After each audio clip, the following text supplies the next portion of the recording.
नमस्कार दोस्तों, क्या आप जानते हैं कि अब आप केवल 1 साल की नौकरी के बाद ही ग्रेजुएटी को पा सकते हैं।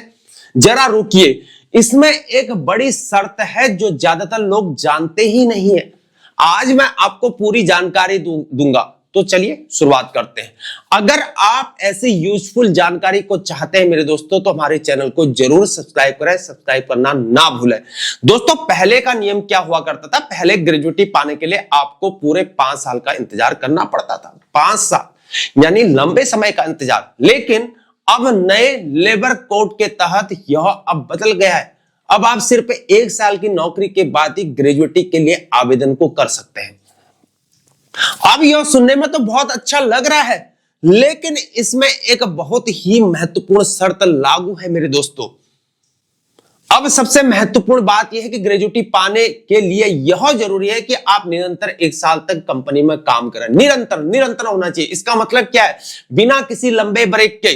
अगर आपने अपनी ज्वाइनिंग से लेकर जॉब छोड़ने तक का अगर कोई बड़ा ब्रेक ले लिया है, चाहे वह बीमारी की वजह से ही क्यों ना हो या कोई और कारण भी हो सकते हैं, तो आपको परेशानी यहां पर आ सकती है। मतलब अगर आप बीच में कोई लंबा छुट्टी ले लेते हैं या नौकरी छोड़कर कहीं और चले जाते हैं और फिर वापस आ जाते हैं, तो आपकी ग्रेजुएटी कैलकुलेशन यहां पर प्रभावित हो सकती है। तो मेरे दोस्तों, याद रखें, निरंतरता सबसे यहां पर जरूरी है। अब चलिए समझते हैं कि ग्रेजुएटी की आखिर गणना किस प्रकार से है। एक फॉर्मूला होता है, ग्रेजुएटी इक्वल टू आखिरी सैलरी गुणा 15 गुणा सर्विस के जो साल होते हैं उसको भाग देते हैं 26। चलिए इसे हम एक बार तोड़कर समझते हैं। आखिरी सैलरी यह आपकी लास्ट ड्रॉन सैलरी होती है जिसमें आप डिस्चार्ज हो रहे होते हैं, जिसमें बेसिक सैलरी और दैनिक भत्ता शामिल होता है। और 15 जो दिन है वो 15 दिन की सैलरी है जो हर साल के लिए माना जाता है। सर्विस के जो साल होते हैं, आपके कितने साल यहां पर काम किया है, यानी कि 26 दिन, एक महीने में 26 दिन यहां पर काउंट किए जाते हैं।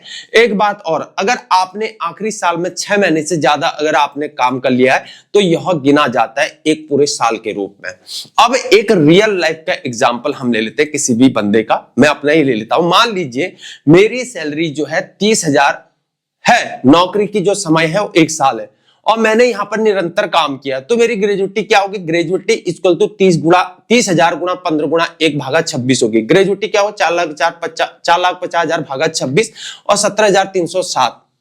30,000 की सैलरी पे 1 साल की नौकरी के लिए आपको लगभग 17,307 रुपए मिलेंगे मेरे दोस्तों। अगर आपकी सैलरी ज्यादा है या आपने ज्यादा सालों तक काम किया तो यह रकम और भी यहां पर ज्यादा हो सकती है। तो मेरे दोस्तों, यही रही यहां पर जो महत्वपूर्ण बातें है, एक बार इनको भी और समझ लेते हैं। अब ग्रेजुएटी पाने के लिए सिर्फ 1 साल की नौकरी जरूरी है। पहले 5 साल हुआ करता था, लेकिन वह 1 साल निरंतर होना चाहिए। इसमें कोई भी लंबा ब्रेक नहीं होना चाहिए। ग्रेजुएटी का जो फॉर्मूला होता है वो होता है आखिरी सैलरी गुणा 15 गुणा सर्विस के साल, वो 26, इसको भाग कर देना है। अगर आखिरी 6 महीने से ज्यादा काम किया है तो यह पूरा साल माना जाता है। और बेसिक सैलरी और दैनिक भत्ता दोनों यहां पर शामिल होते हैं। तो मेरे दोस्तों, अब आप जान चुके हैं कि ग्रेजुएटी कैसे यहां पर काम किया करती है।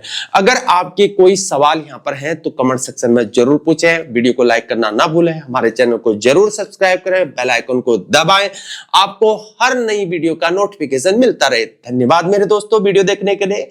मिलते हैं अन्य रिपोर्ट के साथ, तब तक के लिए बने रहे हमारे साथ। जय हिंद, भारत माता की जय।